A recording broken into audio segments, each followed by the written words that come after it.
Welcome back. I'm here with Football League editor Pascal Lemaire to talk about Saturday's championship match between Rotherham and Cardiff. We've got to start with the home side, Pascal. Bottom of the table, still looking for that first win, only 2 points from 21. Seen any signs of encouragement for them?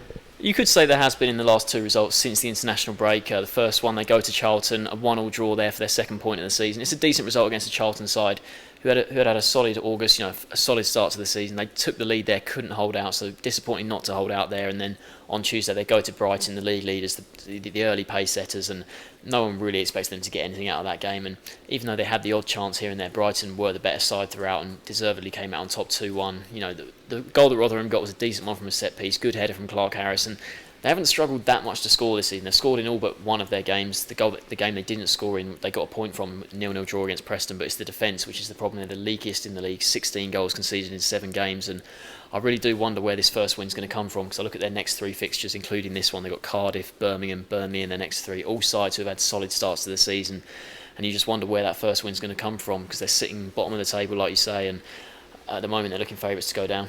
You mentioned Cardiff's encouraging start there. They did fall to their first defeat of the season last time out, though.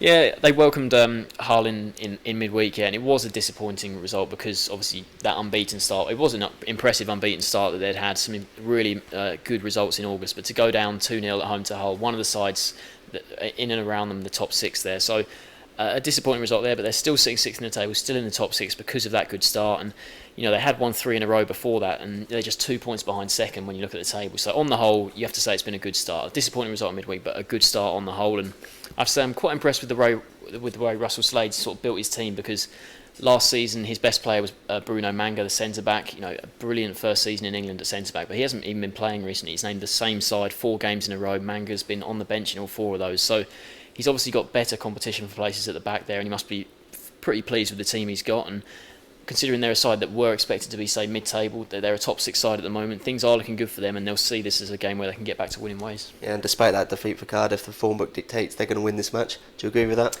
Yeah, you have to. Like I said, I think Rotherham, they're going to really... I can't see their first win coming in the next 3 games. Really tough fixtures coming up. And Cardiff, they'll be wanting to get back to winning ways after that whole defeat, so I'm going to back them to win 3-1.